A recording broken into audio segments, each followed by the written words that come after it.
신문이야기 돌직구쇼에 오신 여러분 반갑습니다. 저는 신문 읽어주는 남자 김진입니다. 부산에서 실종된 30대 부부의 행방이 하루가 지난 오늘 더욱더 그 미스터리가 증폭됐습니다. 경찰은 부산에서 핸드폰이 발견된 천호동까지의 모든 CCTV를 낱낱이 뒤져봤지만 그 어떤 CCTV에도 부부의 모습은 담겨있지 않았다, 이렇게 진술하고 있습니다. 여러 가지 가능성 오늘 조심스럽게 제기되고 있습니다. 과연 부부는 지금 어디에서 무엇을 하고 있는 걸까요? 잠시 뒤 자세히 규명해 보겠습니다. 오늘자 조간신문 어떤 뉴스 보도하고 있는지 지금부터 저와 함께 하시죠. 먼저 동아일보입니다. 동아일보 1면에서는 검찰의 압수수색 이야기를 싣고 있습니다. 우병우 민정수석의 가족회사와 이석수 특감실을 동시에 압수수색했습니다. 무려 8곳을 검찰이 동시에 압수수색을 했는데, 그런데 한국일보에서는 이 기사 이렇게 보도하고 있습니다. 1면입니다. 압수수색당한 이석수 특별감찰관, 시민 입장에서 수사를 받겠다라고 사의를 표명했습니다. 똑같이 압수수색을 당했는데 한 사람은 압수수색을 받는 입장에서 특별감찰관직을 유지하는 것이 옳지 않다. 시민 입장에서 수사받겠다, 이렇게 썼는데요. 그렇다면 다른 한 사람은 과연 어떻게 해야 하는 것이 맞는 걸까요? 다음 신문입니다. 이번엔 조선일보입니다. 조선일보 1면입니다. 우병우와 이석수 문제와는 별개로 조선일보의 송희영 주필이 대우조선해양 사장의 연임 로비에 포함되어 있다는 의혹에 대해서 어제 돌직구쇼에서 집중적으로 보도해드렸는데, 본사 조선일보가 송희영 주필의 보직을 해임한다라는 기사를 조선일보 1면에 보도하고 있습니다. 그런데 송주필 본인이 스스로 물러나는 것이 아니라 조선일보에서 송주필을 보직에서 해임한다, 뭔가 차원이 다른 것 같습니다. 그러면서 조선일보는 1면에서 주필직을 유지한 채 수사를 받는 것은 적절치 않다, 이렇게 썼습니다. 누구 들으라고 쓴 걸까요? 다음 신문입니다. 이번엔 경향신문입니다. 이석수 특별감찰관도 물러났고 주필도 보직에서 해임됐습니다. 경향신문 1면에 이렇게 썼습니다. 이제 누구 남았다? 우병우만 남았다. 이제 우병우만 남았다. 사진 한번 보실까요? 우병우 가족회사 이른바 페이퍼 컴퍼니 정방에서 압수수색한 거는 달랑 쇼핑백 1개인데 그 옆에 이석수 특별감찰관실의 사무실에서는 박스가 몇 박스입니까? 과연 검찰의 압수수색 공정했을까요? 잠시 뒤 얘기해 보겠습니다. 다음 신문입니다. 이번에 한겨레 신문인데요. 돌리면 나옵니다.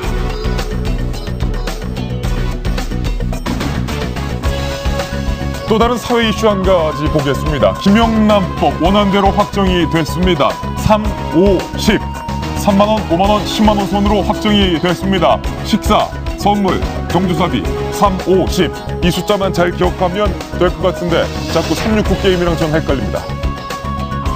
다음 신문입니다. 이 기사 서울신문에 이렇게 쓰였습니다. 김영란법이 원안대로 오늘 확정이 됐는데 문학계는 패닉이라는 겁니다. 왜냐? 문학계에서 그렇다면 협찬사 초대권 문제는 김영란법에 저촉이 되는 것인가? 연주자에게 꽃다발을 주는 것은 김영란법에 접촉이 되는가? 이른바 애매한 기준에 문학계가 골머리를 싸고 있다. 헷갈릴 것 같습니다. 노선 정리해줘야 될 것 같습니다. 다음 신문입니다. 이번엔 중앙일보인데요. 역시 돌리면 나옵니다. 주어가 경찰 그리고 신동빈 회장의 사진이 실렸습니다. 어떤 기사입니까? 이인원 부회장 숨지기 전에 본인의 제네시스 승용차를 2차례나 돌렸다. 경찰이 이 부분을 밝혔습니다. 이인원 부회장이 숨지기 전에 차량을 2차례나 돌렸다. 얼마나 많이 마지막 순간까지 고뇌하고 번뇌했는지를 알 수 있는 대목인 것 같습니다. 잠시 후 다뤄보겠습니다. 오늘도 여러 가지 뉴스 중에서 정말로 중요한 뉴스만 치열하게 고민해왔습니다. 시청자 여러분께서는 지금 고품격 뉴스 토크 신문 이야기 돌직구쇼를 시청하고 계십니다.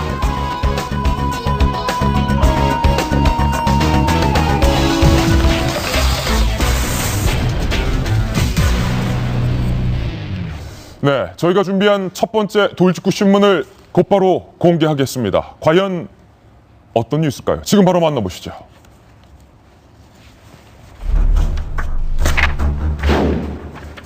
흔적도 없이 사라진 부산 신혼부부. 무려 석 달째 미궁입니다. 이들은 대체 어디에 있을까요? 부산 부부 실종 사건에 대해서 어제 저희 도지구쇼에서 발빠르게 보도해드렸는데, 그런데 3개월째 경찰 수사는 난항을 겪고 있습니다. 가능성 3가지에 대해서 일각에선 벌써부터 얘기가 나오는데 하나씩 보겠습니다. 첫 번째, 들어갔는데 나오지 않았다면 혹시 아파트 내부 어디 있는가에 있는 것 아니냐? 아파트 내부에 있을 확률에 대해서 가능성이 제기되고 있는데요. 그런데 저희 채널A에서 이 30대 부산 부부의 이웃 주민을 인터뷰했습니다. 과연 부부가 실종되는 날 그 집에선 어떤 일이 있었던 걸까요? 직접 들어보시죠. 또 없었고 싸운다든가 이런 그게 옆에서는 대발에 들리는데 그런 거 일체 없고. 이웃 주민은 싸운 기척이 없다, 이렇게 말을 하고 있습니다. 동아일보 논설위원신 정성희 위원님, 이웃 주민의 증언에 따르면 실종으로 추정되는 그날 당일 조용했다는 거예요. 쥐지은 듯 조용하고 아무런 기척이 없다. 저희가 3가지 가능성에 대해서 하나씩 살펴볼 건데요. 첫 번째, 가장 상식적으로 생각할 수 있는 건 아니겠습니까? 들어가는 CCTV는 모습이 있는데 나오는 장면 CCTV에 없더라. 그렇다면 살아있는지 혹은 그 다른 가능성일 수도 있는데 아파트 어딘가에 있거나 적어도 흔적은 남아있지 않겠느냐. 확률 제로입니다. 제가 볼 때는. 확률 제로다. 네. 왜냐하면 경찰이 일단 그 집안을 사살 출석했고요. 혹시나 사고 가능성에 대비해서 물탱크나 주차장까지 샅샅이 뒤져봤는데도 없는 것은 이제 집안에서 부부가 몰래 빠져나갔다는 것이고요. 그걸 또 입증하는 것은 이제 여권과 신분증, 가지고 있는 소지품 같은 것이 같이 사라졌고, 또 실종될 당시가 이제 한여름이었기 때문에 여름 옷, 속옷 이런 것도 절반 이상이 사라졌다는 걸로 봐서 부부가 어떤 의도인지는, 어떤 목적을 가지고 있는지는 모르겠지만은 조용히 어떤 준비를 해서 조용히 빠져나갔다. 그것이 확실한 것 같습니다. 어제와 오늘이 다른 국면이 바로 그것입니다. 두 번째 가능성을 그래서 저희는 주목해야 할 것 같습니다. 두 번째 가능성입니다. 어제까지만 해도 이들 부부가 갑자기 자취를 감춘 것, 어떤 사고를 당한 것이 아니냐, 아니면 어떤 사건이 일어난 것이 아니냐, 부부가 사건을 일으켰거나 사건이 부부에게 일어났거나 둘 중에 하나일 가능성이 높다라는 뉘앙스가 많았는데, 오늘 이 두 번째 가능성은요, 정 의원께서 방금 말씀하셨던 것처럼 노트북이 사라졌다, 그리고 여권이 사라졌다, 거기에 플러스 새로운 단서가 하나 더 드러났습니다. 지인에게 남편이 보낸 메시지입니다. 남편 전 씨가 보낸 휴대전화 메시지인데요, 지인에게 5월 28일에 집안일 때문에 당분간 일하러 못 간다, 그리고 6월 2일 아버지에게 무슨 일 있느냐, 괜찮아요 아버지 라고 보낸 휴대전화 메시지가 오늘 추가로 드러났어요. 그렇다면 이들 부부가 자의에 따라서 잠적을 한 것이 아니냐라는 가능성에 무게가 맞춰지고 있습니다. 정 의원님, 이들 스스로 무슨 이유 때문에 잠적한 것 아니냐? 그 가능성이 높아 보이죠. 왜냐하면 지금 문자 메시지뿐만 아니라 같이 이제 동업을 하나 봐요. 어떤 식당을 운영하는데 그 지인한테 당분간은 이제 좀 나오기 어렵다는 얘기를 하면서 사업비, 그동안에 자기가 없을 동안에 사업비 명령으로 수백만 원을 미리 건넸다는 거예요.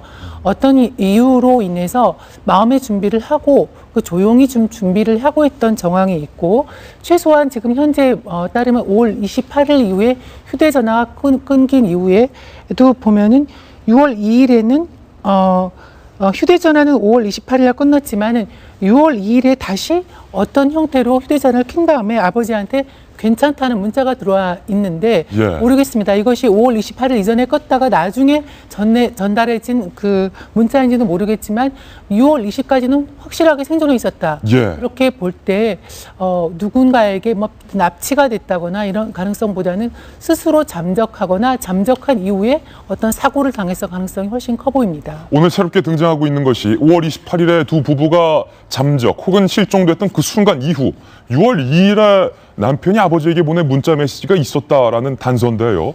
오늘 특별 등판으로 송강훈 변호사님 모셨는데요. 이들 부부의 묘연한 행적이 지금 온 국민의 최대 관심사고 더군다나 부산 경찰의 최대 난제입니다. 네. 어떻게 보십니까?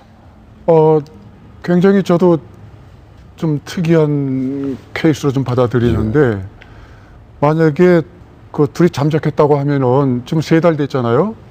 그러면 돈 몇백만 원 때문에 몇천만 원 때문에 잠적할 분위기는 아니거든요. 예. 되게 우리 경험상 몇억 몇십억은 돼야 되는데 그럼 3달 동안 피해자도 별로 없었던 것 같아요. 그것도 굉장히 특이하죠. 예.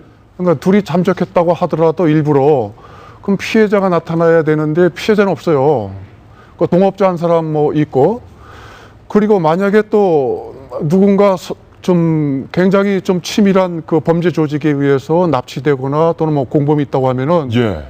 그 CCTV 등에 노출되거나 또는 가족들이 적어도 3달 전이라고 하면은 적어도 아버지나 어머니나 친정 쪽이나 시댁 쪽에서 먼저 문제 제기가 있거나 하소연이 있어야 되는데 또 그것도 아니고 친구가 어찌어찌 뭐 SNS에 했다는 거 아니겠어요? 예. 그렇게 보면 그 점도 또 굉장히 석연찮고 해서 저는 잘 모르겠어요. 잘 모르겠다. 네. 잘 모르겠다. 사고나 병거는 아닐 것 같다. 네. 그러나 어쨌거나 그 CCTV나 또는 그 이동 경로를 보면은 예. 노출되지고 있지 않잖아요. 예. 우리 대한민국이 CCTV 공화국 아닙니까? 예. 어디든지 노출된다. 네. 숨길 곳이 없다. 이거 우리나라의 지금 이 실태인데 그 점에서 보면 꽤 굉장히 그 사정을 아는 하여튼 그 부부나 예. 아니면 다른 그 사람에 의해서 이렇게 저렇게 됐을 가능성이 있다고 하면 어떤 부부가 선수이거나 예. 아니면 그 부부와 관련된 사람들이 꽤 이런 그 것과 관련해서 굉장히 치밀한 수준의 예. 그 사람들에 의해서 이루어졌을 가능성은 굉장히 크죠. 예. 우리가 형사계 아니면 경찰의 이 현장에서 필드에서 쓰는 말이 주로 선수, 네. 프로 이런 단어를 쓰는데 제가 그럼 선수라고 표현했는데 예. 선수이거나 아니면 선수에 의해서 이렇게 됐을 가능성은 굉장히 크죠. 그 말은 계산된 어떤 모습이 보인다. CCTV에 그렇습니다. 잡히지 않은 것은 계산된 네, 행동이다. 그렇습니다. 네. 관련해서 경찰 관계자가 이렇게 말을 했습니다. 그 부인분 거는 강동구 천호동에서 나왔던데 혹시 거긴 연고가 있나요? 예, 연고가 있습니다. 그 남편분 모친이 거기 꺼진 곳 방향 1.5km 이내에 거주하고 계십니다. 모친분도 확인 다 해봤습니다. 뭐 아는 거 없으시다고 하시던가요? 예. 이게 중간 과정에서 뭐 어디 이동 수단에서 뭐 꺼졌을 수도 있고요. 그러면은 뭐 확인이 안 될 수도 있는데 하여튼 저희들도 그 부분은 다 지금 주변하고 다 체크하고 지금 확인을 하고 했거든요. 그런데 일단은 영상으로 잡힌 건 없습니다. 송강훈 변호사님, 지금 경찰이 당황하고 있어요. 모친이 사시는 곳이 핸드폰이 마지막으로 신호가 잡혔던 서울 천호동 인근이다. 네. 그런데 모친도 우리가 확인해봤고 그 지역과 부산에서 천호동까지의 루트에 있는 CCTV를 모조리 다 뒤져봤는데 영상에 잡힌 것이 없다. 경찰이 지금 당황해하고 있습니다. 네, 저도 당황하고 있죠. 예. 우리가 법원이나 또는 재판 과정을 보면은 대개 이렇게 범죄 수사가 시작될 때는 기본적인 조사가 CCTV 아니면은 그 블랙박스 뭐 기타 등등 신용카드 뭐 네. 내역. 그다음에 전화 통화 내역 하는 건데 거기에 전혀 흔적이 없다는 것이 그게 굉장히 아마 수사 선상에서도 굉장히 어려움이 있을 것 같고 그래서 참으로 그 의문이 가고 진짜 어쨌거나 그 부부 또는 그 만약에 범죄가 있었다고 하면 그 범죄 조직이 나는 조직이라는 표현을 쓰고 싶은 게 이 예. 정도면 꽤 조직적일 수밖에 없거든요. 예.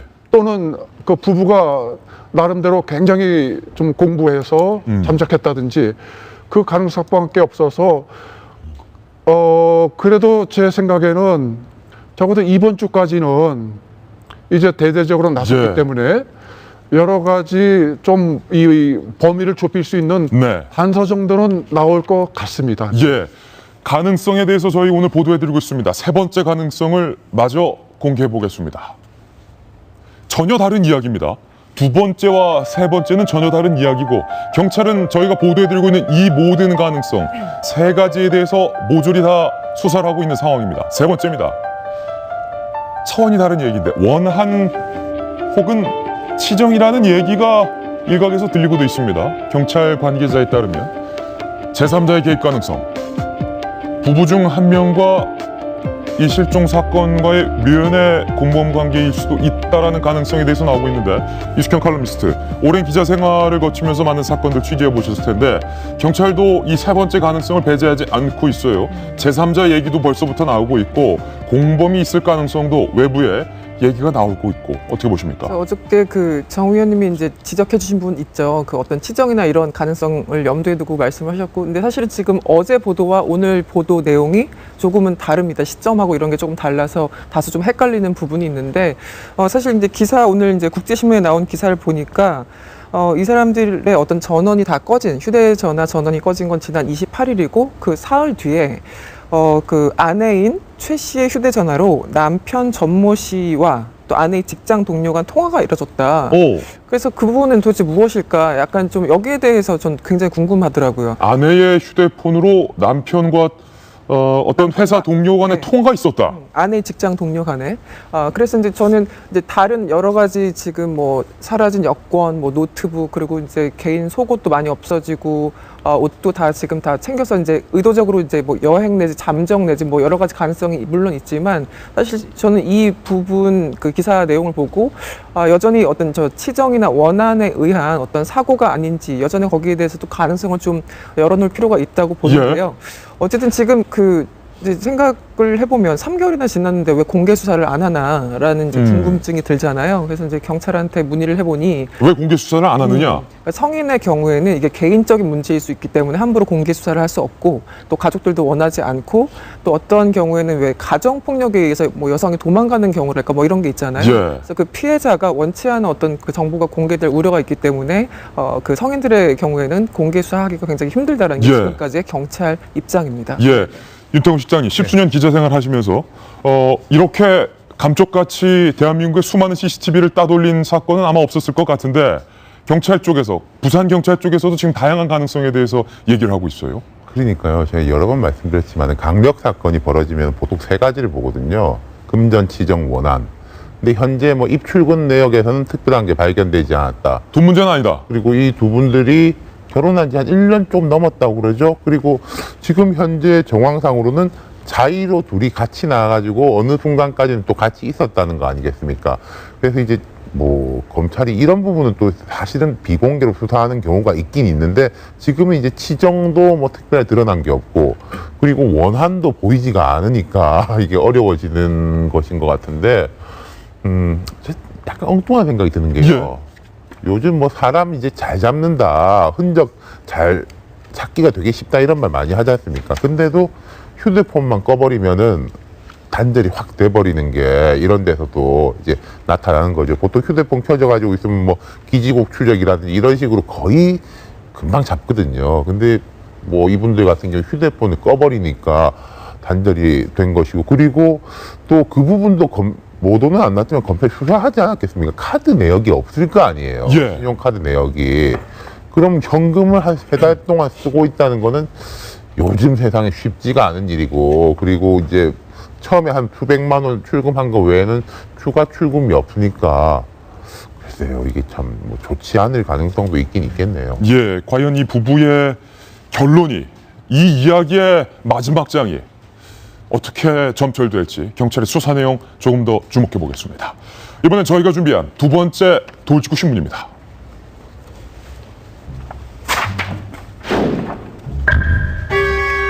압수수색 날 보란 듯 어제 오후 늦게 이석수 특별감찰관은 사의를 표명했습니다. 물론 청와대에 사전 통보하지 않은 채 사의를 표명했습니다. 청와대는 마지막까지 불편한 기색을 숨기지 않았습니다. 그리고 조선일보의 송희영 주필은 보직에서 해임이 됐습니다. 이제 남은 건 우병우 수석만 자리를 지키고 있다는 지적이 나오고 있습니다. 점입가병 우경우 사태, 과연 세 남자의 운명은 어떻게 되는지 하나하나씩 살펴보겠습니다. 먼저 이석수 특별감찰관의 운명은 본인에 의해서 정해졌습니다. 사퇴. 그런데 이석수 특별감찰관 사퇴 의지를 말하면서 이렇게 말했는데요. 직접 한번 들어보시죠. 하여튼 오늘자로 청와대 사표를 제출했습니다. 제가 여러모로 특별감찰관이라는 자리를 감당하기는 부족한 점이 많이 있었던 것 같습니다. 이런 압수수색도 있었고 이런 상황에서 제가 이 직을 유지하는 것이 적절한 태도는 아닌 것 같아서 앞으로 또 검찰 수사도 앞두고 있고 일반 시민의 입장에서 자격으로 잘 조사를 받도록 하겠습니다. 이코노미스트 두 가지 말했어요. 이석수 특별감찰관이 시민의 입장에서 수사를 받는 것이 맞다. 그리고 두 번째는 지금 상황을 보면 청와대가 특별감찰관 제도 자체, 기관 자체를 없애겠다는 의도로 보인다. 두 가지 메시지.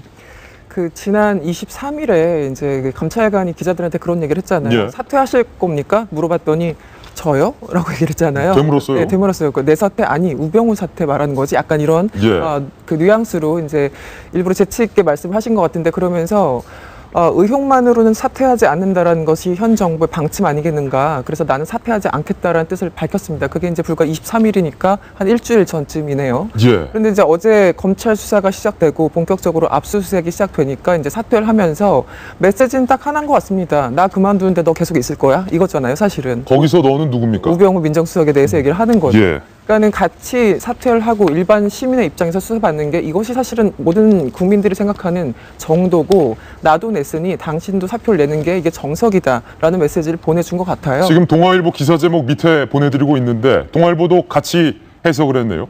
그렇죠. 우병우 보란 듯 사표 낸 이석수. 그러니까요. 제목을 참 잘 잡았다는 예. 생각이 드는데요. 근데 또 하나는 지금 더 어떻게 보면 중요한 문제일 수도 있는데 특별감찰관제라는 거는 대통령의 공약사항이었지 않습니까? 그래서 2014년에 제도가 만들어졌고 감찰관을 이제 임명한 거는 지난해 3월인가 초였습니다. 그래서 사실은 이제 그 임기가 3년인데 반도 못 채우고 지금 나가는 그런 상황인 거잖아요.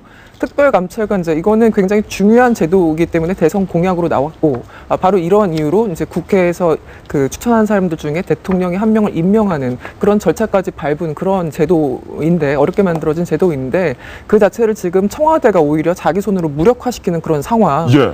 그래서 여기에 대해서 그러니까 저는 그 이석수 특별감찰관이 나가면서 두 가지 메시지. 그러니까 내가 그만두는데 상대방은 그만두지 않는 이 역설적인 상황과 스스로 만든 그 특별감찰관제를 스스로 무너뜨리는 청와대를 향해서 돌직구를 2번 정도 제대로 던지고 자리를 떠난 것 같습니다. 네. 예. 이석수 특별감찰관 입장에서는 참 억울함이 많았겠다라는 생각이 저는 들거든요. 그 조선일보와의 통화 내용이 유출됐다 그래서 그게 이제 결국은 그 조사 내용들이 유출했다는 문제로 수사를 받게 되는 경우가 생긴 건데 어찌 보면은 그 조선일보의 통화 내용들을 우리가 이렇게 지켜보게 되면은 내가 할 수 있는 게 아무것도 없다라는 무력감을 표출하기도 하거든요. 예. 특별감찰관 제도 자체가 사실은 시작부터 뭔가 꼬여서 잘못됐다는 것들을 좀 증명하고 싶었던 게 아닌가라는 생각이 들어요. 그래서 이쯤 됐으면 이석수 특별감찰관이 내 직을 이제 더 이상 내가 할 수 있는 게 없다라는 거를 가지고 사의를 표명한 거 아니겠습니까? 그러면 이제 청와대 입장에서 고민이 좀 들 것 같아요. 아직 이제 임기가 한 1년 반 정도 남은 이 특별감찰관을 또 다른 사람을 임명을 하도록 노력을 할 것인가. 법에 따르면은 특별감찰관이 그만두게 되면 30일 이내에 새로운 사람을 임명을 해야 됩니다. 시간이 얼마 안 남았어요. 얼마 안 남았는데 새로운 사람을 임명을 시키는데 그 임명을 시키는 과정에서 지금 현재 여당 입장에서는 얼마든지 청와대 입맛에 맞게 임명할 수 있도록 친박 진영이 다 짜여져 있기 때문에 내가 원하는 사람 특별감찰관을 임명할 수 있겠으나 과연 그게 국민들이 보기에 마땅한 처신으로 보일 것인가라는 의문이 좀 들거든요. 예. 이 정도 됐으면은 특별감찰관 제도가 실패했다는 걸 사실은 인정해야 됩니다. 그리고 지금 여기서 국회가 해야 되는 일이 있거든요. 특별감찰관 법을 바꿔야 돼요. 특별감찰관이 이제 더 이상 소용이 없다라는 게 만천하에 드러나지 않았습니까? 예. 이 상태로 어떤 특별감찰관을 앉혀놓고 그 사람이 남은 임기 동안 새로운 일을 할 겁니까? 그러니까 이제는 대통령 임기도 사실 얼마 안 남았어요. 특별감찰관법이 바뀌어야 되는 이유는 현재라면 박근혜 정부의 말기에서 현 대통령의 측근들을 관리하기 위함이 아니라 다음 정부에서 새로운 대통령이 누가 되든지 간에 그 대통령의 친인척 비리를 막기 위한 지금 야당이 주장하고 있는 공수처 신설 등을 포함한 모든 것들을 가지고 국회가 치밀하게 특별감찰관 법에 대한 개정에 대해서 이제는 본격적인 논의를 할 때가 됐다. 저는 이렇게 좀 얘기를 드리고 싶습니다. 이참에 아예 특감 제도에 대해서 완전히 뒤바꿔라. 원점부터 다시 생각해보자는 의견인데 변호사님도 그렇게 생각하세요? 네, 동감이죠. 예. 아마 대통령이 특감 없애자고 하는 뜻 아닐까요? 왜냐면은 이거는 특감 없애자는 네, 뜻이다. 이제 보기 싫다 그 뜻도 되죠. 저는 그렇게 해석해요. 예. 왜냐면은 그 압수수색을 제가 100점 만점에 점수를 한번 준다고 하면은 예. 저는 한 51점 줄 수 있을 것 같아요. 어제 검찰의 압수수색에 대해서 51점. 네. 딱 절반보다 1점 더 주셨네요. 네. 51점 주는 이유는 일단 타이밍은 괜찮았어요. 네. 출범하고 저희가 걱정했었잖아요. 압수수색이 제때 진행될까 했는데 그 점은 굉장히 좋았어요.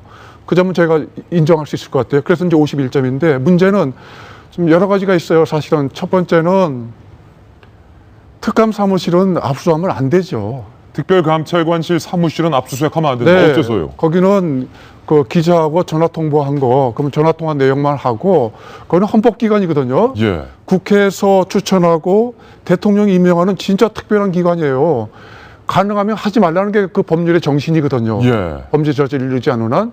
그것도 큰 범죄가 아니에요. 제가 보기엔 국기를 흔든 범죄가 아니고 얼마든지 생각할 수 있는 그 해프닝이죠.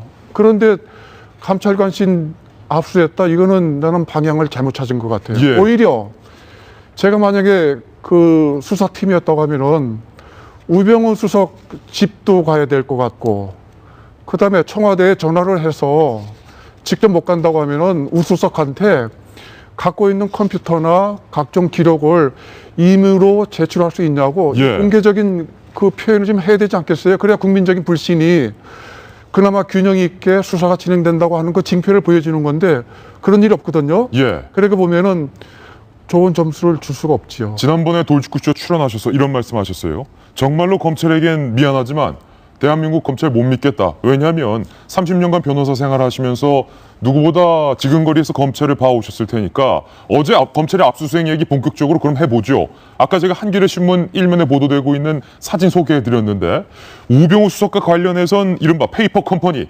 정강 얘는 페이퍼 컴퍼니를 압수수색했고 이석수 특별감찰관 감찰관실 사무실을 압수수색했어요. 그 위에 사진 보여주세요.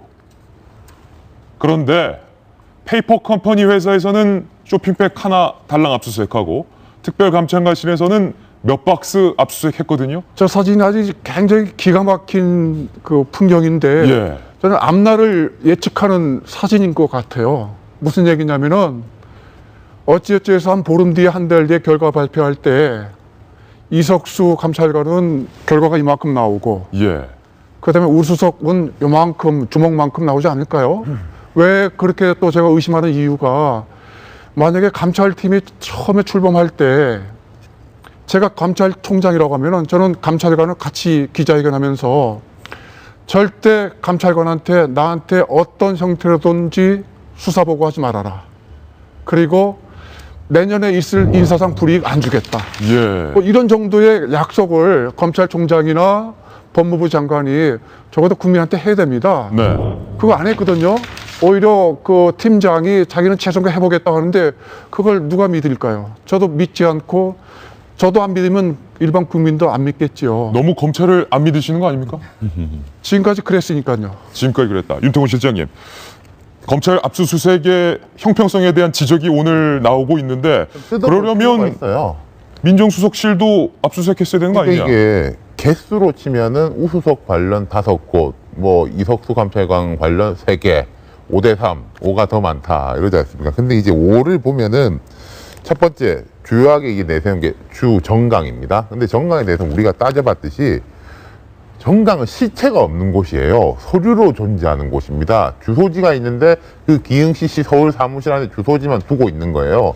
거기 가면은 뭐 압수수색을 할 게 없습니다. 정강에는 사람도 없고 일하는 사람도 없고 뭐 컴퓨터도 없고 아무것도 없어요. 그래서 거기에 이제 붙어서 들어가는 게 3도 회계법인 사무실이라는 곳을 이제 같이 했겠죠. 그곳하고 압구정동 우수석 아파트 단지 관리사무소. 예.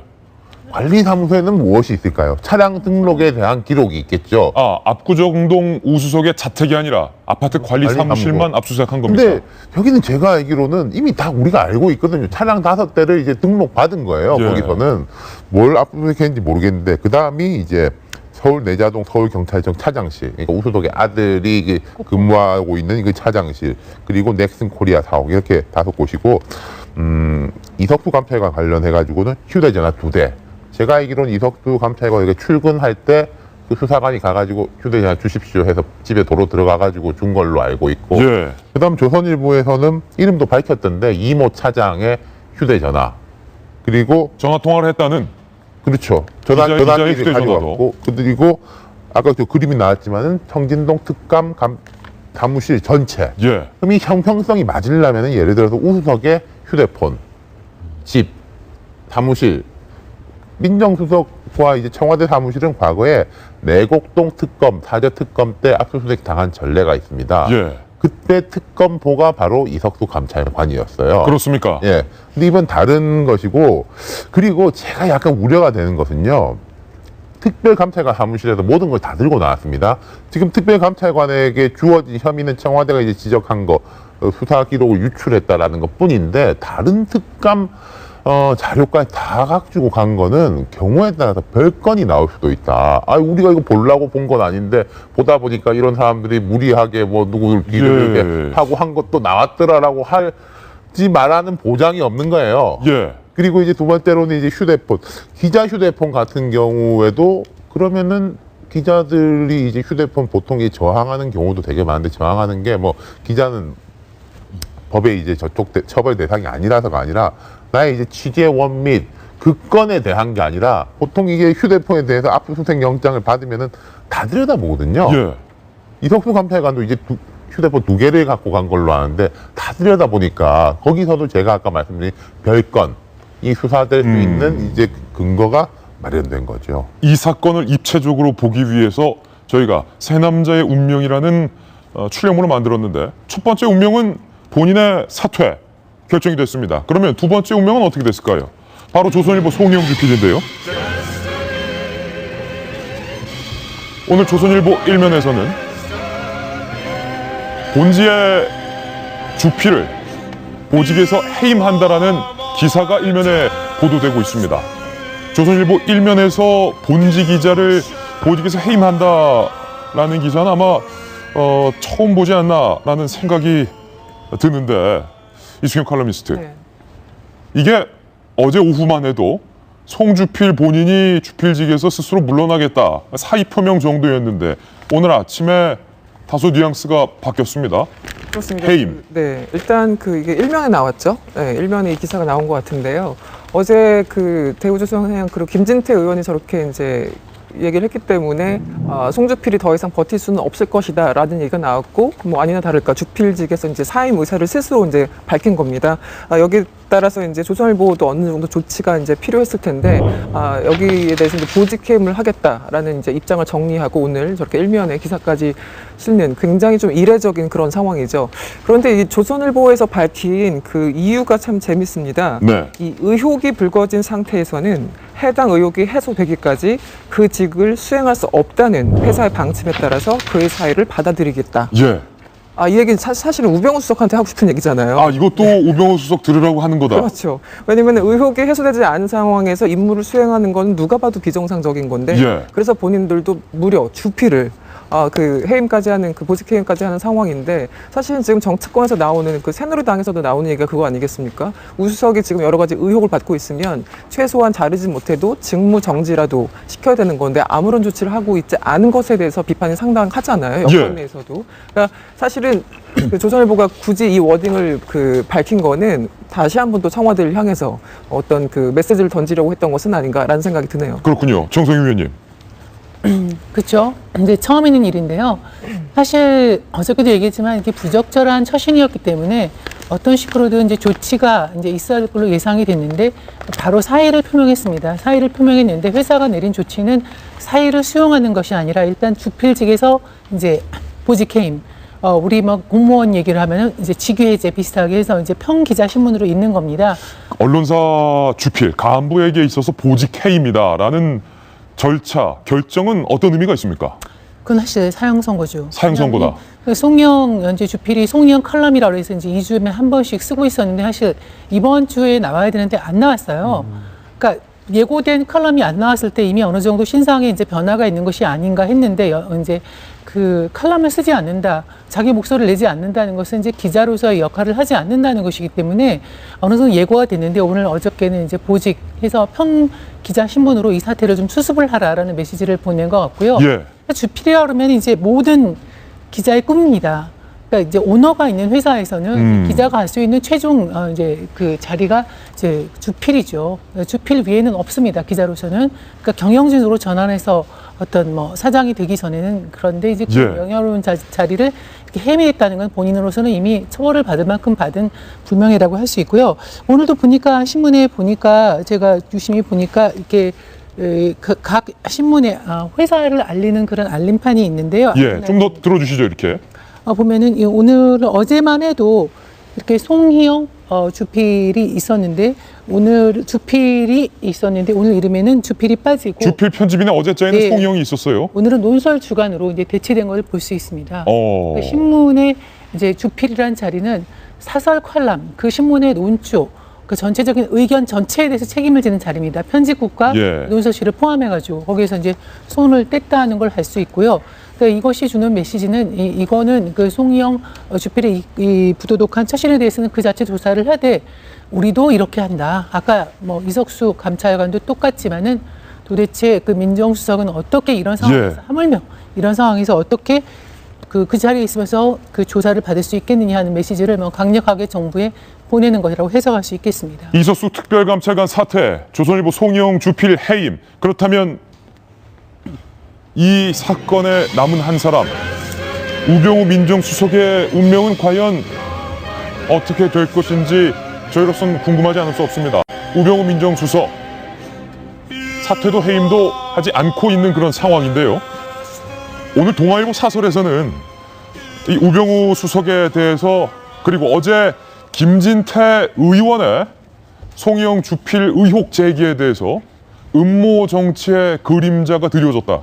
이런 표현을 썼습니다. 김병민 의원님, 이게 도대체 무슨 말입니까? 음모 정치의 그림자. 우병우 수석 입장에서는 어느 날 갑자기 조선일보 1면에 보도됐던 우병우 수석 처가 땅, 강남 땅과 넥슨과의 거래 의혹 때문에 모든 일들이 시작됐다라고 생각을 할 겁니다. 그렇기 때문에 특정 언론사가 나를 음해하고 혹시 나를 죽이기 위해서 그 이후에 모든 보도들을 짜맞춘 것이 아니냐라는 생각을 할 거거든요. 그렇기 때문에 지금 어저께자죠. 김진태 새누리당 의원이 나름의 조선일보 송희영 주필에 대한 의혹을 폭로하지 않았습니까? 이런 모든 것들이 소위 말해서 우병우 민정수석이 본인한테 그동안 받았던 공격들을 되갚기 위해서 나름대로의 권력투쟁의 장으로 이어지고 있는 것이 아니냐라는 의혹들이 짙게 배이는 거죠. 그러니까 김진태 의원 같은 경우는 누가 뭐래도 친박계 핵심 의원 중에 핵심 의원이고 또 나서서 늘 강성적인 메시지 발언했던 의원이기 때문에 이게 단순하게 김진태 의원이 개인의 의정활동의 일환으로서 대우조선해양의 비리 문제를 국민들을 위해서 폭로한 것이냐 아니면 우병우 수석의 문제를 덮기 위해서 폭로한 것이냐 뭐 이런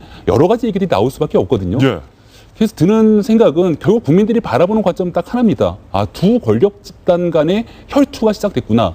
이 끝은 어딜까에 대해서 굉장히 관심 있게 보는 사람들이 많거든요. 저는 만약에 두 권력 집단이 싸우게 된다면 대한민국에서 가장 큰 권력을 갖고 있는 거는 당연히 대통령과 청와대죠. 싸움에서 이기는 건 당연히 대통령과 청와대가 이길 거라고 생각을 합니다. 이게 만약 싸움이라면. 근데 싸움에서 이기는 게 때로는 아닐 수가 있거든요. 지금 이 하나의 전투나 전쟁을 보더라도요. 대한민국이 한국정전 당시에 북한군이 대한민국을 쳐들어와서 낙동강 전투까지 가고 낙동강 전선에서 모든 화력을 집중하고 있었죠. 이때 무슨 일이 일어났습니까? 이 대한민국과 유엔 연합사가 인천 상륙작전을 딱 하면서 모든 전직이 다 뒤집히기 시작하거든요. 지금 청와대가 생각해야 되는 거는 조선일보와 이 사건에 대해서 본인들이 권력투쟁의 과정에서 이걸 짓누르고 이겼을 때 우병우 민정수석을 살리고 청와대의 권력기관이 살아나면서 남은 국정 임기 후반기에 힘을 받고 모든 것들을 끝까지 레인도 없이 갈 수 있다고 생각하면 오만이다라는 얘기를 드리고 싶은 거예요. 오산이다. 인천 상륙작전 같이 언제 어디서 이 사건과 전혀 별개의 사건으로 지금 현재 청와대가 갖고 있는 이런 일들에 대해서 문제점들을 촉발시키는 사건들이 도처에 널려 있거든요. 이걸 해결하기 위해서 지금 당장은 억울할 수도 있겠고 이게 뭔가 공격당하고 음해가 있다고 생각할지 모르겠으나 많은 국민들은 우병우 수석에 대해서 문제가 있다고 보는 것 아니겠습니까? 하루빨리 정리하시고 나머지 국정 임기 후반기를 위한 제2의 또 다른 플랜들을 짤 때가 됐다. 이렇게 좀 말씀을 드리고 싶습니다. 오늘 경향신문 사설 제목만 한번 읽어드리겠습니다. 송강호 변호사님. 부패 의혹 조선과 공작 정치 냄새 풍기는 정권의 이중주다. 이중주. 뭐 보통 바이올린, 피아노, 뭐 비올라, 피아노. 이중주인데 좋지 않은 이중주예요. 과연 김진태 의원이 어떻게 이 모든 것을 알았느냐? 혹시 누가 준 건 아니냐? 그 의혹이죠. 제가 그 생각하니까 저는 최동욱 사건이 금방 떠올랐어요, 사실은요. 그때 저도 제가 좀 사적인 얘기를 하면은 이게 결국 조선일보하고 청와대하고 최동욱 사건 때는 제가 기억하기로는 그때도 어떤 민정수석이나 국정원 뭐 이렇게 해서 뭐 자료가 나왔다 해갖고 조선일보가 특종했었거든요. 그때 저는 그 최 총장이 그 전두환 추징금 수사하고 그다음에 국정원 수사할 때 저는 그때 제 일생 처음으로 검찰 칭찬했었어요. 최 총장 일 잘한다고. 예. 그런데 TV조선 가서 제가 인터뷰하면서 최 총장 그럴 리 없다고 제가 했는데 예. 어느 날 갑자기 관계자가 그래요. 너무 세게 나가는 거 아니냐고 저한테. 그래서 저는 최 총장 믿는데요. 그랬더니 제가 틀렸죠, 결국은요. 예. 그 얘기는 저는 일생일대 실수했던 겁니다. 일생일대 실수였다. 그렇게 믿지 않았던 총장이 그렇게 열심히 일하니까 그만큼 저는 끝까지 믿어주고 싶었던 건데 제가 그때 분별력을 좀 잃었던 것 같아요. 아, 그렇군요. 어쨌거나 그 점에서는 혹시 이 방송 보시면서 제가 사과드리겠습니다. 최 총장 때 판단 잘못됐습니다. 그때는 실수였다. 네. 그런데 제가 이제 느끼는 감정은 그때는 조선일보하고 청와대는 굉장히 가까웠던 거 아닐까요?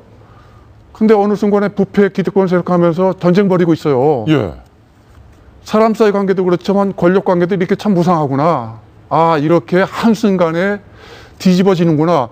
뒷 배경은 잘 모르죠, 저희는. 그러나 이게 우리 세상 사고라는 걸 저는 새삼 느끼고요. 길게 보면 저는 굉장히 즐기고 싶어요, 사실은요. 아, 그렇습니까? 네. 뭘요? 두 권력 간에 확 붙는 것보다 이렇게 일정한 긴장 관계 갖고 좀 심하게 표하면 전쟁 가는 게 우리 국민들한테는 괜찮지요. 이제 언론인들, 조선일보뿐만 아니라 다른 언론기관들, 임원들, 기자들 굉장히 조심하지 않을까요? 예. 그다음에 청와대 조심하지 않을까요? 결국은 조금 더 여건이 좋아지겠죠. 그 예. 점에서는 저는 장기적으로 꽤 좋은 일이 생겼구나 이렇게 느낍니다. 예. 네, 이제 지금 가장 기득권, 이 나라에서 가장 최고의 기득권 세력들은 청와대죠. 그리고 또 언론사에서는 사실 조선일보가 기득권 세력은 맞습니다. 앞에 부패자는 청와대가 붙였지만 저는 이 양 기득권 세력의 어떤 전면전, 저도 이제 변호사님이 말씀하셨던 것처럼 이 전면전이 어디까지 갈지 굉장히 관심 있게 바라보는 사람입니다. 왜냐하면 기득권 층들이 싸웠을 때 만약에 중간에 협상을 해서 타협을 해서 이 전면전이 멈춰지게 된다면 어떻게 보면 국민들이 알아야 되는 어떤 진실이 이런 와중에 또 가려질 수 있다라는 생각이 듭니다. 그래서 저는 이 전면전이 끝까지 가야지 오히려 국민들 입장에선 좋을 거라 저는 생각을 하고, 하나 간단하게 말씀드리면 이번에 그 조선일보 기자의 휴대폰을 압수수색하지 않습니까? 예. 압수했죠. 저는 이게 가장 심각한 문제라고 봅니다. 왜냐하면 기자의 휴대전화를 압수한 것은 안 된다. 안 된다. 왜냐하면 이게 뭐 제가 기자 출신이어서 뭐 팔이 안으로 굽는다 이런 맥락에서 말씀드리는 게 전혀 아니고요. 사실은 그 기자의 목숨과 같은 거는 취재원 보호입니다. 예. 그래서 그 기자의 핸드폰을 딱 봤을 적에는 이번 사건뿐만 아니라 다른 여러 가지 사건들이 그 기자의 어떤 휴대전화에 문자나 뭐 음성이나 남아있을 테고, 그렇다면은 이번 건 아니라 다른 건과 관련해서도 여러 사람들의 이름이 나올 수밖에 없고, 예. 그렇다면 검찰은 부당하게 해당 기자의 모든 어떻게 보면 생명과 같은 취재원의 어떤 내용들을 속속들이 볼 수밖에 없는 그런 상황인 거죠. 그리고 또 하나는 지금 청와대를 불편하게 하는 보도를 한 그 조선일보의 어떤 기자의 휴대폰을 압수했다라는 것 자체는 다른 기자들한테도 굉장히 안 좋은 메시지를 주는 거라고 저는 생각을 합니다. 예. 그러니까 정권에 대해서 날카롭게 비판하면 언제든지 너희들은 수사의 대상이고 언제든지 우리는 당신의 핸드폰을 가져갈 수 있다라는 잘못된 메시지를 주고 있는 거거든요.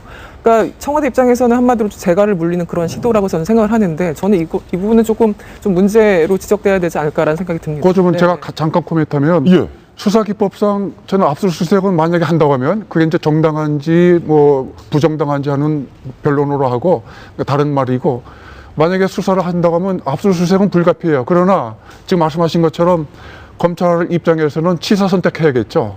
관련된 그 통화 기록만, 관련된 사람만 취사 선택해서 묻고 답하고 해야지 지금 말씀하신 것처럼 포괄적으로 네. 그 조사하는 그건 안 되겠죠. 안 된다. 네. 안 된다. 검찰의 특별수사팀장은 참고적으로 말씀드리면 내년 승진을 앞두고 있습니다. 저희가 준비한 다음 돌직구 신문으로 이동하겠습니다. 돌직구쇼에서만 만날 수 있는 코너 속의 코너입니다. 이른바 신문 속 사람들의 동향을 다루는 신사동 그 사람입니다. 오늘 신사동 그 사람 3명 준비됐는데 분위기를 좀 바꿔서 첫 번째 신사동 그 사람부터 만나보겠습니다.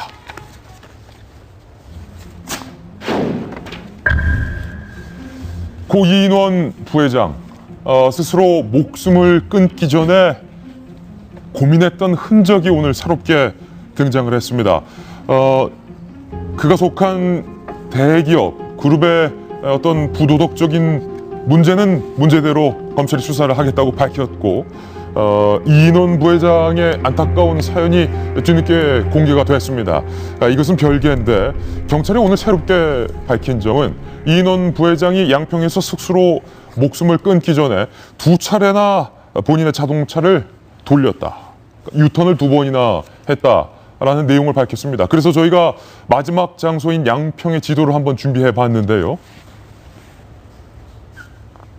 이인원 부회장이 도대체 어떤 이유로 양평으로 갔는가에 대해서 어제 저희 돌직구쇼에서 단독으로 보도를 해드렸습니다. 이 양평은 롯데그룹과는 전혀 상관없는 이인원 부회장의 사적인 장소였다.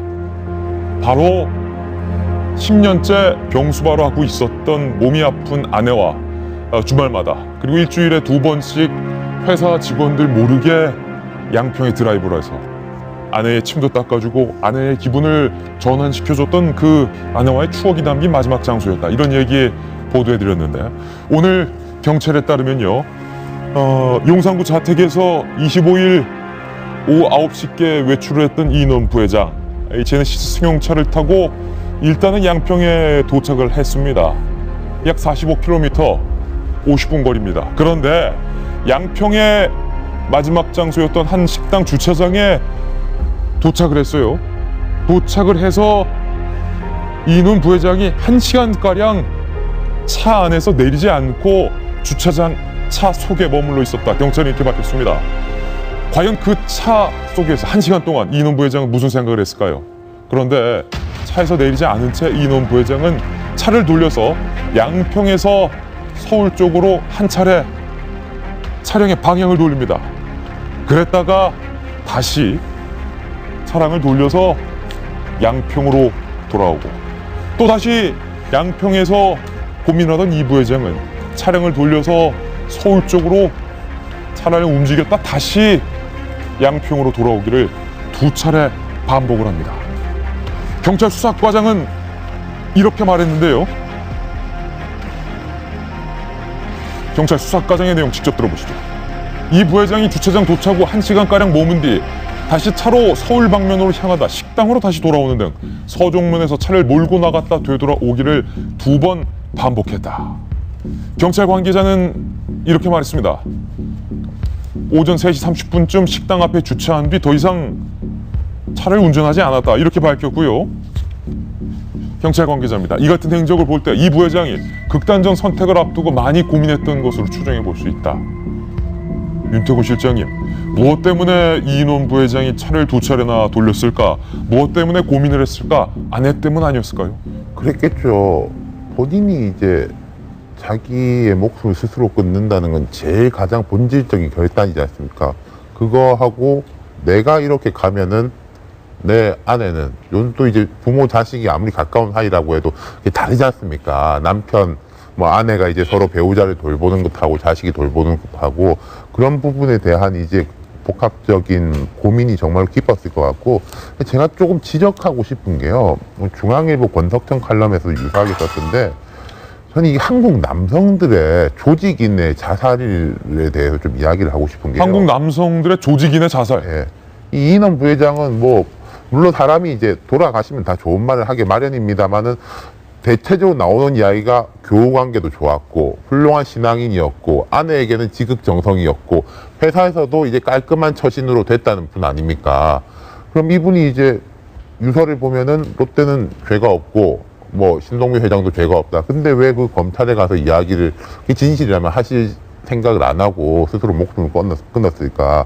이제 조직에 대한 걱정이었겠죠. 이 유사한 사례들이요. 왜 정윤회 문건 때 최모경이라는 분이 죽었는데 거기에도 보면은 우리 회사와 조직을 위해서 뭐 이런 식으로 돼 있어요. 예. 그리고 비슷한 예인지 모르겠는데 국정원 해킹팀 관련 논란이 있었을 때도 거기에 팀장도 회사는 죄가 없습니다. 뭐 제가 실수했습니다. 이 한국의 남성들이 조직인으로서 예. 계속 이런 식으로 자기가 책임지고 조직을 위해서 가고 그런데 가만 보면요. 이른바 오너라는 사람들, 제일 위에 있는 사람들은 이런 희생을 바탕으로 해가지고 살아남아요. 그럼 이 사람, 그러면은 모르겠습니다. 이게 충성이라고 봐야 될지 뭐라고 봐야 될지 이제 자기의 정체성과 이런 것도 있겠죠. 나의 이제 평생에 대한 나의 존재의 근거가 우리 조직이기 때문에 이 조직이 이제 훼손되는 것이 무엇보다도 싫을 것이다. 그 윗사람에 대한 충성도 있겠지만 이게 복합적으로 이런 선택들을 하는 게 이제는 좀 달라져야 될 것 같다. 뭐 이제 롯데의 잘잘못을 떠나서 좀 이제 남성들이 자기 정체성과 자기 존재 근거를 꼭 조직에만 둬야 될 게 아닌 것 같다라는 말씀 하나 드리고 싶고 두 번째는 아까 말씀드린 거 오너라든지 제일 높은 사람들은 결국 이런 사람들의 희생, 죽음을 바탕으로 또 이제 쌩쌩하게 이제 살아있는 거죠. 경찰도 그랬고 국정원도 그랬고 롯데 어떻게 될지 모르겠습니다만은 그럴 가능성이 높아지는 거죠. 오너들은 결국 잘 먹고 잘 살 거다. 저는 이제 자살이라는 측면에서 봤습니다. 이제 극단적 선택을 앞두고서 이제 유서를 가져갔을 거예요. 왜냐하면 유서가 발견이 됐기 때문에 유서를 쓰고 이제 그런 마음을 먹고 갔는데 마지막에 차를 2번이나 돌렸다는 것은 마지막에 다시 살고 싶다 하는 메시지를 가진 거 아니겠습니까? 살고 싶다라는 생각이 왜 안 들었겠습니까? 그래서 이제 갔다가 다시 돌려오고 제가 이제 자살예방협회 회장하고 이제 인터뷰를 한 걸 보면은 자살하는 사람들이 자살하고 싶어서 그런 것이 꼭 아니라 살고 싶다는 메시지를 주변에 많이 던진답니다. 네.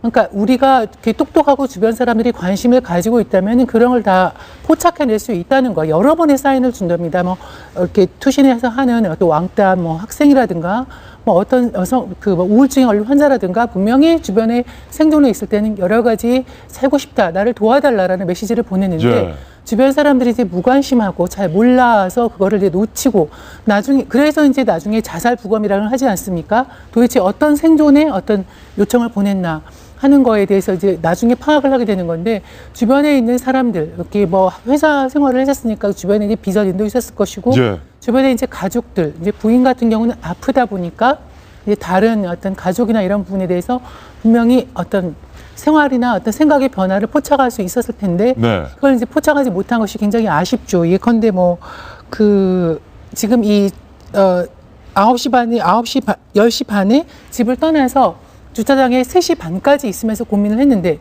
제 생각에 그 시간이 낮이었다라든지 어떤 장소가 한적한 장소가 아니거나 아니면 또 중간에서 누군가가 휴대전화를 받았다든지 이런 상황만 있어도 살 수 있었을 것입니다. 그런데 너무나 고립되고 또 조용한 새벽이라는 환경 때문에 극단적인 선택을 갖게 됐기 때문에 저는 이제 자살이라는 측면에서 주변 사람이 보호하는 나는 살고 싶다는 그런 생존의 시그널 그걸 주변 사람들이 좀 봐줬으면 한다는 생각을 합니다. 김병민 의원님, 밤 10시 반에 경기도 양평군 서종면 식당 앞 주차장에 도착을 했어요. 그리고 새벽 3시 30분 더 이상 차를 움직이지 않았다. 그 뒤에 극단적인 선택을 한 건데 밤 10시 반부터 새벽 3시 반 그 시간가량 제네시스 차를 서울로 갔다 왔다 2차례를 반복했고 처음 차량을 서울로 돌리기 전에 1시간 동안 차 안에서 이인원 부회장이 고뇌했던 것 같아요. 무슨 생각을 했겠습니까? 아마 이인원 부회장의 죽음을 병든 아내한테 알리지 못했다라 그러죠. 병든 아내가 이 사실을 알게 되면은 굉장한 충격으로 어찌할지 모를 거기 때문에 만약 병든 아내가 남편의 죽음을 알게 되고 나중에 이 보도를 보게 돼서 남편이 이렇게 고민했던 과정들을 알게 되면 정말 얼마나 오열하겠습니까? 아마 이 이인원 부회장 같은 경우도 우리가 어저께도 말씀을 드렸지만 아내에 대한 사랑이 남달랐던 것 같아요. 저는 그 차량에서 오가는 과정에서 두 가지 갈림길에서의 고민을 많이 했을 거라고 생각합니다. 아까 윤태곤 시장님 말씀하셨던 것처럼 조직에 대한 문제에 대해서 누구보다 강력한 애정을 갖고 있었던 사람이기 때문에 내가 모든 것들을 지고 간다는 책임감이 첫 번째로 하나 있었을 거고요. 두 번째는 조직보다 사실은 더 중요한 게 가족이고 앞서 말씀드렸지만 아내가 병들어 있기 때문에 최근에 대장암까지 걸렸고 남편이 아니면 누가 지극정성으로 그 아내를 돌보겠습니까? 그래서 결국은 조직보다 아내를 위해서 다시 한번 서울로 돌아가야 되지 않을까라는 두 가지 갈림길에서 엄청난 고민을 했을 거라고 생각되는데 결국 최종 선택은 극단적인 선택이었죠. 두 번 다시 이런 일들이 저는 똑같은 상황들이 발생되지 않았으면 좋겠다라는 생각이 들고 예. 정말 그냥 너무 안타까운 상황이었다라는 말씀밖에 드릴 말이 없습니다. 저는 이 상황을 우리가 좀 굉장히 좀 다른 시각 좀 봤으면 좋겠어요. 네. 아까 정 의원님 지적하셨는데 극단적 선택의 배경에는 의학적으로 한 95%는 우울증입니다, 사실은. 예. 제가 이인원 부회장이 우울증 걸렸는지 모르겠지만 제가 하는 그 사건들도 이혼 사건들도 보면은 되게 그 배경에는 표현 않더라도 되게 한쪽이 우울증 환자가 꽤 있어요. 그런데 보통 사람도 그렇고 당사자들 그렇고 우울증에 대해서는 굉장히 가볍게 생각해요. 치료도 안 받고. 예. 그런데 제가 적어도 느끼는 감정은 저는 암보다 더 무서운 게 우울증입니다. 그러니까 우울증을 대하는 우리 한국의 자세가 문제가 있기 때문에 세계에서 제일 자살률이 높지요. 저는 우울증을 바라보는 이 일반인들의 시선이, 우리들의 시선이 좀 달라져야 됩니다. 이 부분 좀 이인원 사건 계기로 해서 좀 더 좀 면밀하게 우리의 정신 건강을 다시 되돌아볼 필요가 있죠. 예. 이인원 부회장의 안타까운 소식 전해드렸습니다. 신사동 그 사람 함께하고 있습니다. 이번에 두 번째 신사동 그 사람입니다. 농약 사이다 할머니 사건. 과연 누가 범인인가? 할머니가 범인이 맞는 건가? 그렇다면 왜 할머니는 동료 이웃 할머니들을 살해한 걸까? 아니야. 할머니가 범인이 아닐지도 몰라. 우리 엄마는 그런 사람이 아니다. 수많은 단면과 수많은 사건들, 수많은 증언들이 판쳤습니다. 그런데 결론이 어제 오후 늦게 났습니다. 살인자는 할머니다. 정 의원님, 이렇게 났죠? 네, 그렇습니다. 작년에도 우리가 이제 그 사건이 발생한 초기에 이제 보도를 해드렸는데요.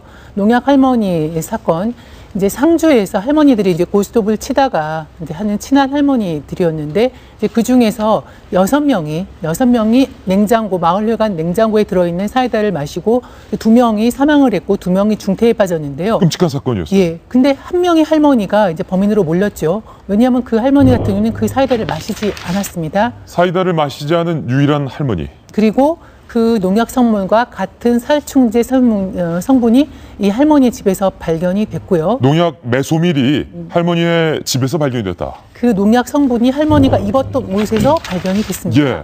네, 그럼에도 그리고 또 할머니들이 이제 사망을 했을 때 이제 119가 왔을 때 그 할머니가 이제 보니까 구호 조치를 하지 않고 이제 먼 산 바라보고 있었고요.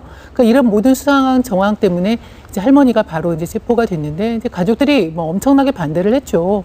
뭐 동기가 없다, 이유가 없다, 얘기를 했는데요.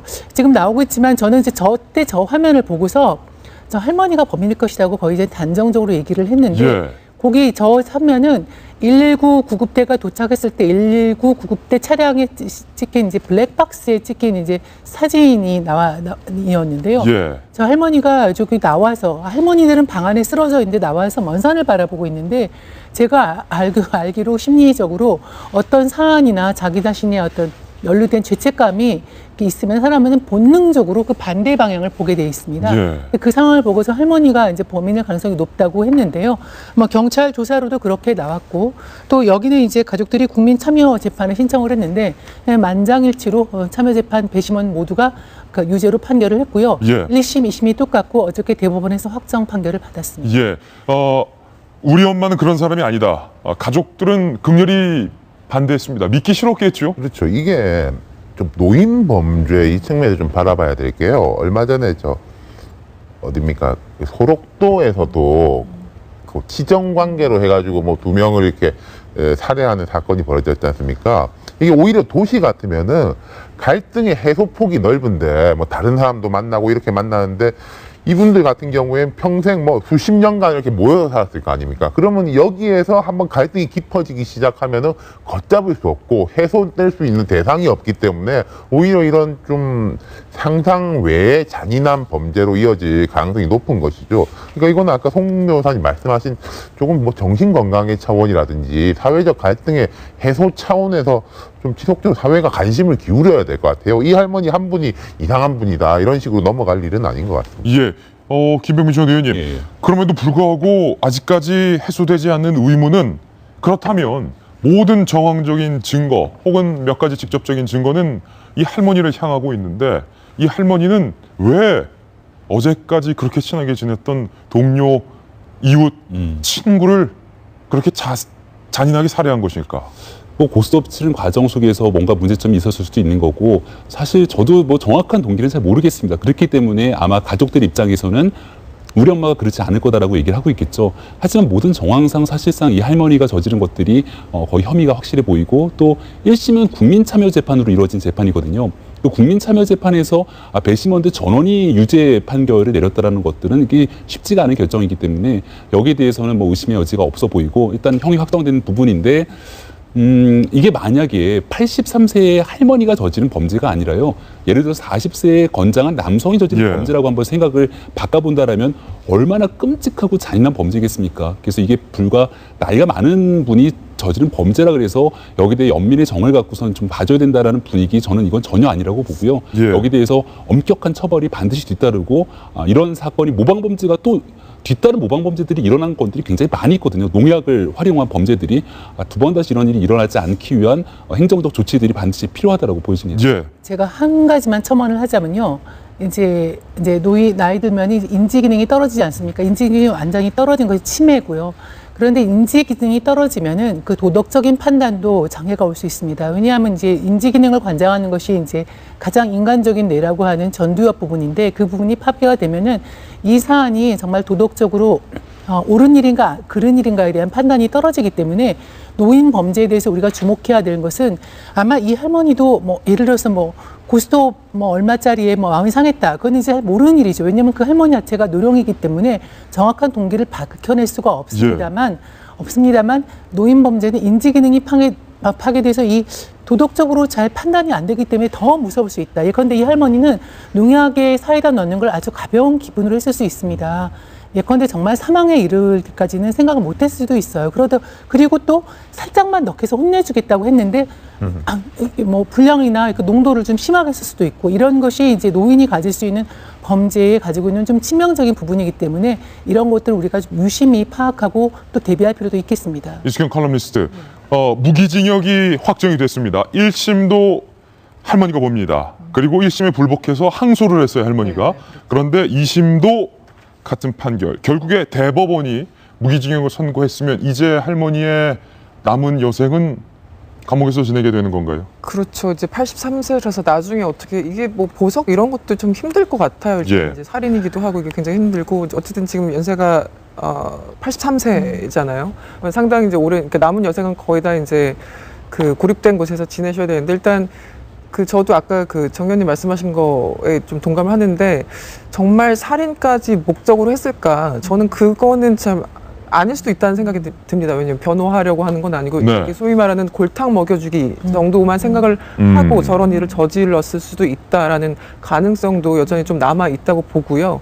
어쨌든 가족들의 반발도 워낙 심했고 지금 뭐 거짓말 탐지기부터 모든 수사 인력과 수단을 다 동원해서 나온 결론이기 때문에 이 대법원의 결론 자체에 대해서 크게 뭐 의혹을 품는다던가 이런 거는 없겠지만 어쨌든 할머니 그러니까 도대체 무슨 생각을 하시고 저런 행동을 하셨는지 아직까지 그 부분에 대해서는 확실하게 좀 이해하기 어려운 부분도 좀 있습니다. 지금 할머니가 호송차에 내리는 영상을 저희가 지금 보고 있는데 이 사건이 그토록 헷갈렸던 이유는 성광훈 변호사님 아마도 백발이 저렇게 풍성한 할머니 등이 구부러지고 지팡이를 짚고 있는 저 할머니가 연륜이 깊으시고 삶의 지혜가 많은 인생의 할머니가 그런 끔찍한 살인을 저지를 리 없다라는 지금 지적하신 믿음 때문 아니겠습니까? 맞을 수도 있고 틀릴 수 있는 게 오히려 저는 틀릴 가능성이 굉장히 커요. 진행자가 지적한 게 지혜가 생기는 것이 아니고 오히려 완고해지고 그렇습니까? 오히려 순해지는 것이 아니고 오히려 폭력성이 더 심해질 수 있는 거 아닌가요? 우리 주변을 돌아보면 제가 지난주에 상담을 받았는데 친정엄마가 전라도 어디에 있는데 전라남도 85세가 됐습니다. 간장떡이 망가진 모양이에요. 간장이. 근데 그 어머니가 지금 추정하는 건 옆집의 할머니가 어찌어찌 해갖고 그 간장떡을 망가뜨리지 않는 거냐.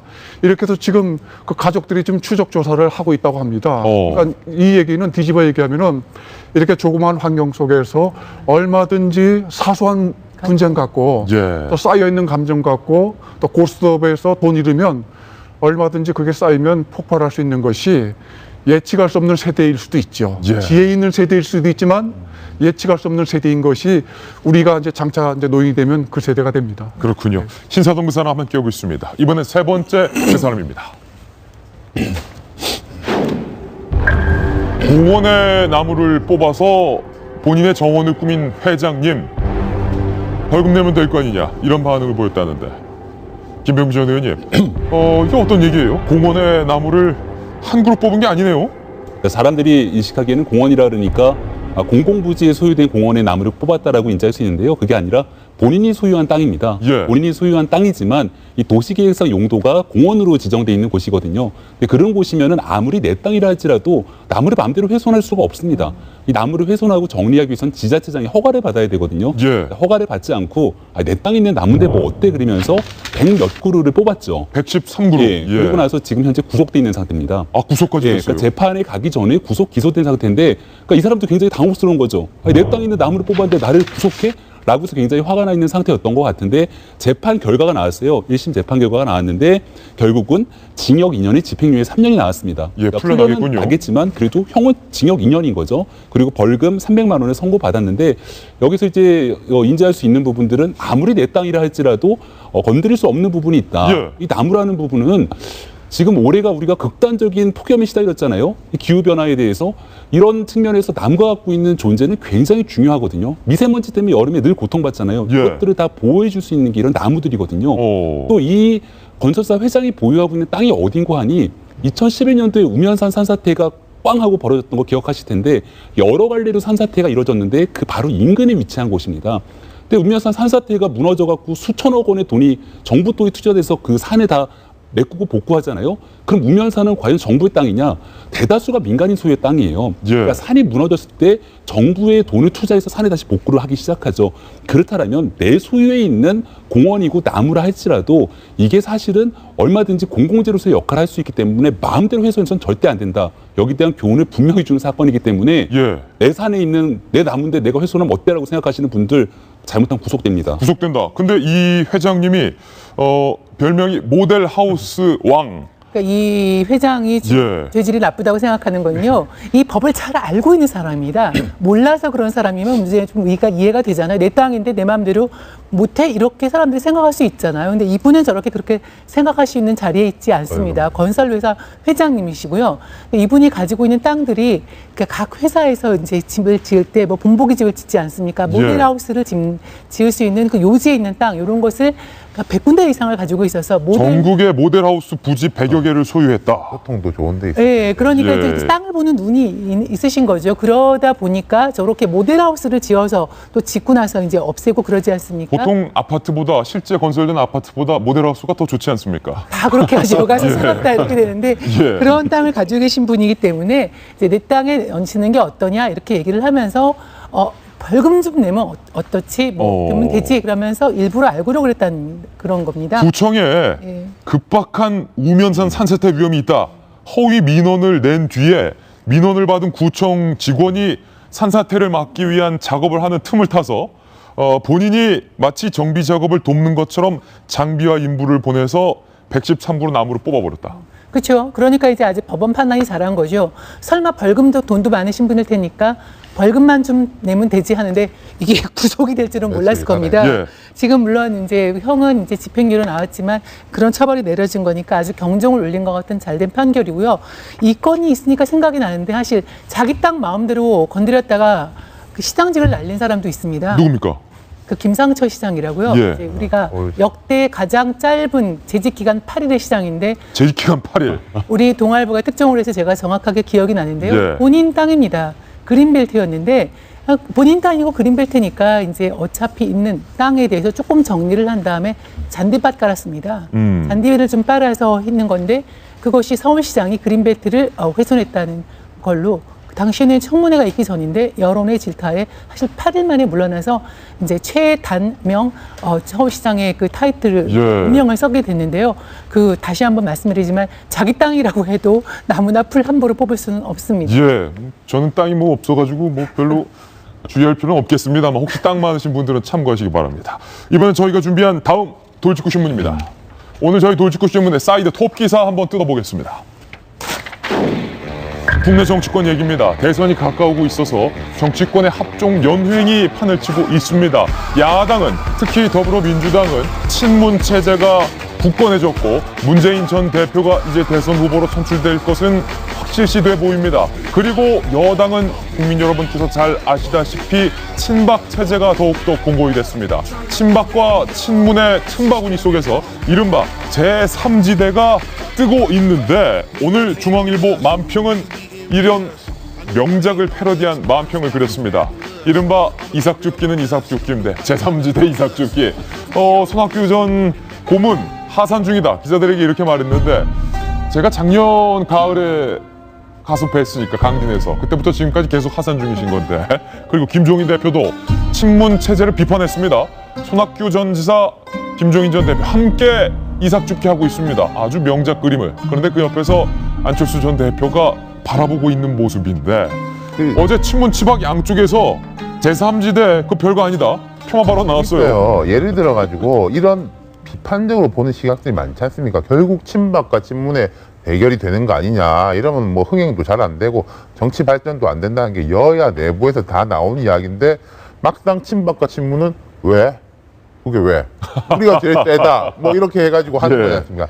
그럼요. 앞으로 제가 좀 짧게 말씀드리자면 이분들한테 달려있는 겁니다. 친박과 친문이 누가 뭐래도 대주주는 맞아요. 예. 대주주가 잘하면은 삼지대가 생길 틈이 없죠. 그런데 대주주들이 한국의 재벌처럼 굴면 안 됩니다. 한국의 재벌들이 이제 지배구조에서 이제 일부의 지분을 가지고 탁 다 틀어지지 않습니까? 예를 들어서 보면은 이게 흔히 뭐 당신과 민심의 괴리 이런 이야기를 하는데 이게 되게 역설적인 게 당이 지지율이 떨어지면 떨어질수록 사람들이 이 당 경선에 참여도 잘 안 하고 그러니까 대주주들의 비중은 높아져요. 예. 예를 들어서 주가가 폭락하면은 대주주들의 이제 비중이 높아지는 것처럼 이런 시스템이 돼 있는데 그런 식으로 해가지고 만약에 협박식의 정치, 내가 오너인데라는 식으로 해서 말하자면 자기 약한 지분을 가지고 다 지배를 하려고 하면은 떨어져 나갈 거예요. 예. 근데 이분들이 잘하면은 삼지대 힘이 없어지는 것이고 잘못하면은 아까 말씀드린 대로 제가 말씀드린 이제 부당 지배 이런 식으로 가면은 삼지대가 점점 커지겠죠. 송강훈 변호사님, 손학규 전 대표, 그리고 김종인 대표 혹시 두 분이 손잡을 가능성? 제가 손 대표한테 바라고 싶은 게 하나 있죠. 말씀하십시오. 영상 편지 한번 하시죠. 네, 굉장히 좋은 자산이고 그 술수도 없으시고 조직도 없으시고 그 점에서는 굉장히 좋은 자산입니다. 그러면 제 생각에는 마음을 비우시고 오히려 좋은 역할을 하겠다고 하면 비우는 순간 커지거든요. 그런데 지금은 그것이 아니어서 굉장히 안타깝지요. 지금 제 얘기를 들으신다고 하면 한마디, 카메라 정면 보시고 한마디 하세요. 이 순간만이라도 10년 뒤에 내가 좋은 역할을 하겠다고 하면 지금 제일 큰 지도자가 되시는 겁니다. 예. 내년에 대통령 안 되시더라도 그 마음 갖고 한번 이쪽 저쪽을 자유롭게 아주 넘나든다고 하면은 굉장히 우리 정치 발전에 좋은 역할을 하지 않을까요? 그 시골에서 그 생각 많이 하셨을 줄로 믿습니다. 그렇게 하십시오. 네. 예, 송강훈 변호사의 손학규 전 대표에 대한 영상 편지까지 다뤄봤습니다. 저희는 광고 후에 돌아오겠습니다. 잠깐만요. 네, 오늘 저희 신문이야기 돌직구쇼가 준비한 소식 모두 다 전해드렸습니다. 저희는 내일 아침 9시에 더욱더 풍성한 뉴스 들고 여러분께 인사드리겠습니다. 오늘 하루는 분명 어제보다 더 나을 겁니다. 좋은 하루 되십시오. 고맙습니다.